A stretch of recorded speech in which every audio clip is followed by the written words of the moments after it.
The virtual CISO moment is brought to you by vCISO Services, a leading provider of quality and experienced virtual chief information security officers for small and mid-sized businesses. Check them out at vcisoservices.com. Hi, I'm Greg Schaefer, and welcome to the virtual CISO moment Infosec wrap-up for Friday, February 24th, 2023. From Bitdefender Labs, often weaponized proof of concept exploitation code emerges around the same time as a vulnerability disclosure, seriously helping cybercrime groups add that technique to their toolkit. Well, this is the case with the publication of a proof of concept for CVE 2022-47966 on this would be January 19th of this past year, which is immediately followed by a sharp rise in attacks against the internet-facing instances of Zoho managed engine products. This comes from Bitdefender. One incident regarding the abuse of this CVE 2022-47966 in the Service Desk software, which Bitdefender Labs was investigating, is, according to them, quite interesting because it shows signs of a targeted operation. So this vulnerability lets an attacker execute remote code on an unpatched server, and it can be used to install then tools and malware associated with espionage. Based on their analysis, they think that the purpose of this is for espionage and that 2,000 to 4,000 servers accessible from the internet are running one of the vulnerable products. Now, key findings, according to the article, the blog post rather, attackers attempted to download tools using built-in utilities such as PowerShell.exe, bitsadmin.exe, and certutil.exe. Based on identified artifacts and file names of the downloaded files, it looks like the attackers intended to use side loading for their malicious payload. Stealthy presence with a Windows service and a servlet filter for Tomcat web server, it's part of the Service Desk software, were also utilized. From Fox News, a U.S. Department of Defense server was left exposed for the past 2 weeks, allowing internal emails to be accessed externally. A senior U.S. defense official confirmed with Fox News. A misconfiguration of a Department of Defense server hosted on Microsoft Azure Government Cloud allowed the server to be accessed with a password, this according to TechCrunch, which reported that anyone with internet access could access email, or rather mailbox data, if they knew the server's IP address and were using a web browser. That doesn't sound too good. The server contained about 3 terabytes of military emails. That's a lot of emails, particularly if there are not many attachments there, but there probably are, with many related to the U.S. Special Operations Command, which is a military unit that conducts special operations. Kind of self-explanatory there. According to the report, the emails inside the server appear to date back years and contain personal information.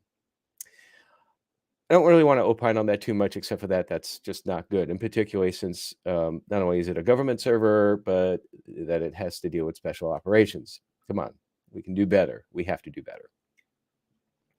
From the Hacker News, Apple warns of 3 vulnerabilities affecting iPhone, iPad, and Mac devices, and they have revised the security advisories we talked about last month. These are 3 new vulnerabilities impacting iOS, iPad OS, and Mac OS. The first flaw is a race condition in the crash reporter component, given CVE 2023-23520, could enable a malicious actor to read arbitrary files as root. The iPhone maker said it addressed the issue with additional validation. Okay, well, that's good. The other 2 vulnerabilities, credited to Trellix researcher Austin Emmett, reside in the Foundation framework and could be weaponized to achieve code execution. Apple said that it patched the issues with, quote, improved memory handling. Now, these medium to high severity vulnerabilities were patched in iOS 16.3, iPad OS 16.3, and Mac OS Ventura 13.2 that were shipped on January 23rd, 2023. So if you have one of those products and you're not upgraded to that version, I suggest that you do so ASAP.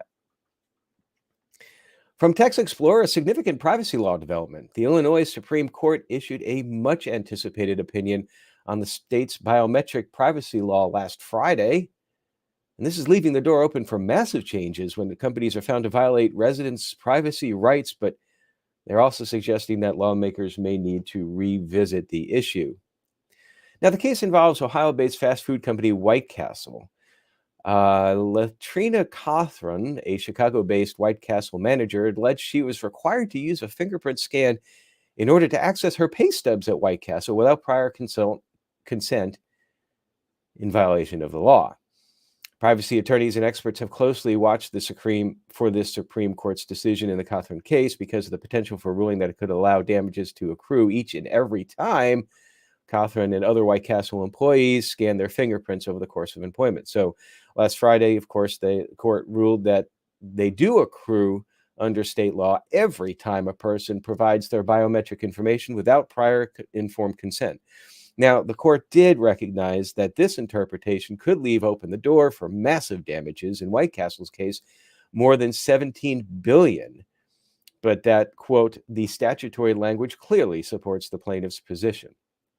But the court also suggested again that damages should not be so large as to bankrupt a business, which this would happen for White Castle should this occur, according to White Castle. The Dark Reading reports cyber attack on Dole causes temporary salad shortage. Dole Food earlier this month temporarily shut down its North American production plants and shipments to the grocery stores in the wake of a ransomware attack.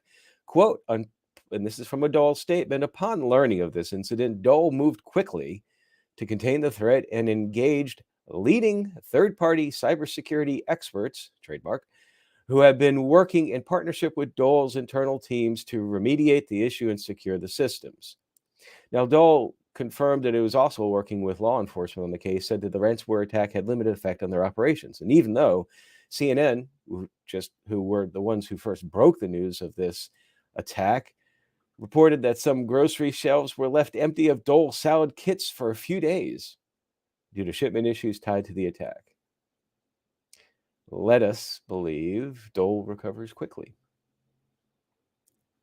From CSO, a favorite of mine, this is explaining TLP. What is TLP? Traffic Light Protocol. Apparently, there's going to be some changes to it.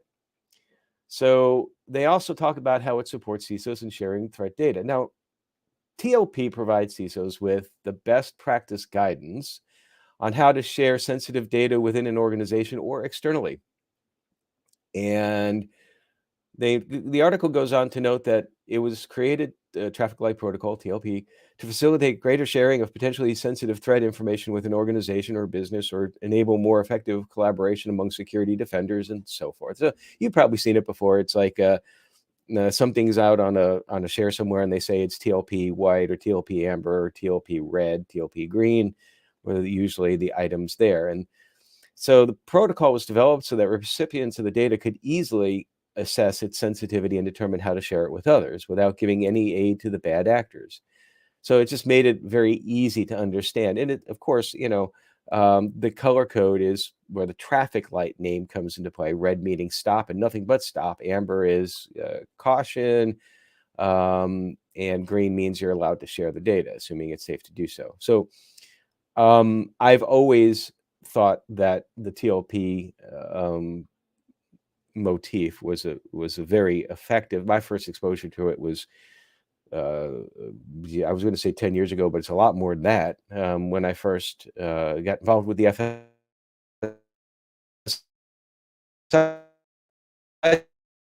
was much expensive for us. Just as a side note, if you're not, if your organization can do that, ISAC stands for Information Sharing and Analysis Center. FS ISAC, which is one of the earliest ones, is the financial services. So the changes to TLP, according to this article, sharpen the language used in the standards to make it easier for non-native English speakers, as well as provide more accurate translations in other languages. Added a colors table to include RGB, CMYK, and hexadecimal color codes to be used in various documents. The TLP white designation has become TLP clear as part of a global effort to move away from coded racist language. added the TLP Amber Plus Strict label, so Amber Enhanced, I guess, to highlight information that is restricted to the recipient's organization only. And this is a very useful designation. It shows how TLP can be effective given the exposure that many companies have seen with their software supply chain. Think about SolarWinds or the VMware ESXi vulnerabilities as examples. Now, this is one of my favorite portions. You probably know what I'm talking about here. We're going to go to our list. And this list, I take a list from someplace online. And if the title of the article for the list seems interesting, I will read it off without having seen it beforehand, and you get my reaction to it and my opinion on it as I'm reading it with you. And this comes from CSO 5. Oh, and of course, just like everything, the link to this is in the show notes. This one is 5 top threats from 2022 most likely to strike in 2023. Study and prepare for these 5 threats, and you will be well on your way to protecting your network, assets, and employees. Sounds exciting, although I have to say that we're already, 15%, almost 20% into, well, at least 15% into 2023. This is an article that it came out on the 22nd, so 2 days ago. Usually you see these things a little bit earlier. The article said, all right, so this is actually from, the article is actually quoting apparently from the annual State of Malware report that Malwarebytes puts out.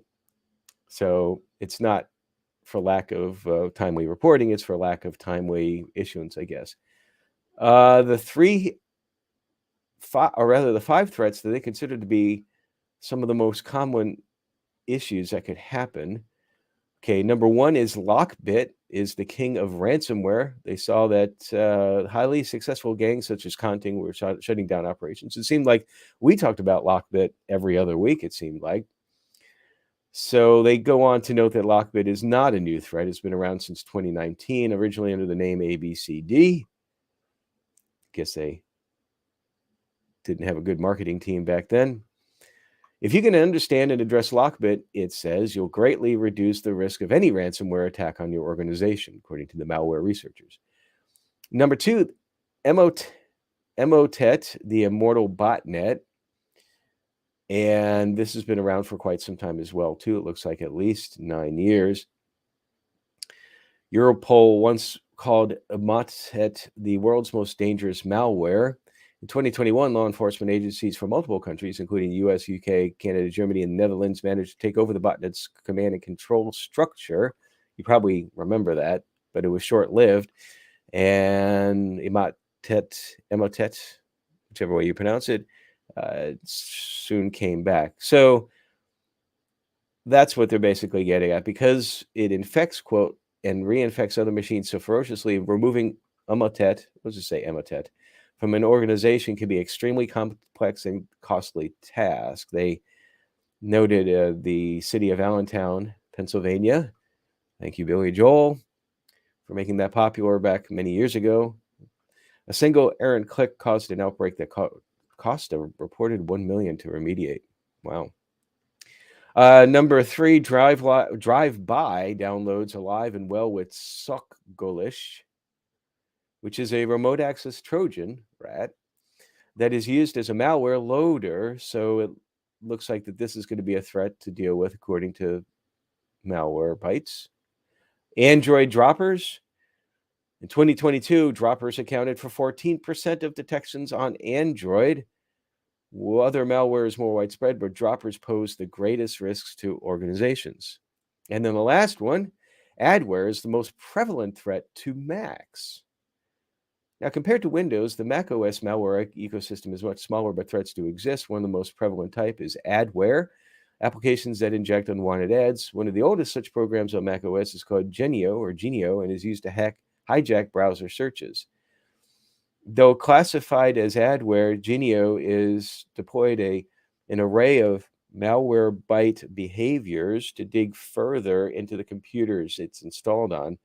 piercing defenses, and compromising security in the name of making itself extremely difficult to remove. Well, that list was a little. I didn't realize it was going to be focusing on specific malware items. It was a little underwhelming, in my opinion, but it's got some good hints in there. So check it out if you so desire. Now, finally, this Wednesday, we'll be doing something a little bit different. You've noticed that I've been doing these Mondays and Fridays, the quick strike and the wrap-ups, live, and then, of course, taking the recording from it and putting it out on the podcast platforms as normal. I used to do it audio and would do one article at a time, record, and then stitch it all together. I thought being live would be a little bit of a better way to try it, a little bit more efficient. Also puts me a little bit in the hot seat, but I've gotten more comfortable with doing this. So, but this next Wednesday, I'm going to do my first interview. Now, the interviews I usually record on Fridays and then drop them on Tuesday. This will be the first time I'm going to do one live. I'll announce the guest on the Tuesday show. But particularly if you're a virtual CISO, you're not going to want to miss this. And you're not going to want to miss it because it's entirely possible that I'm going to mess something up. So, and then one other little note, one of the things that I'm very happy about that we do with my firm, vCISO Services, which is the current main sponsor for this, is we have a few years ago, we endowed a scholarship to Middle Tennessee State University for one information security, information systems, and analytics student in information security. And every year, our little firm assists Middle Tennessee State with determining who that recipient's going to be. And so we're in the process of doing that right now, and very much looking forward to letting everybody know who is the recipient of that award. And that's it for today. I hope you've had a great week. I hope you have a great weekend. We'll be back on Monday with the quick strike as always. And until then, stay secure.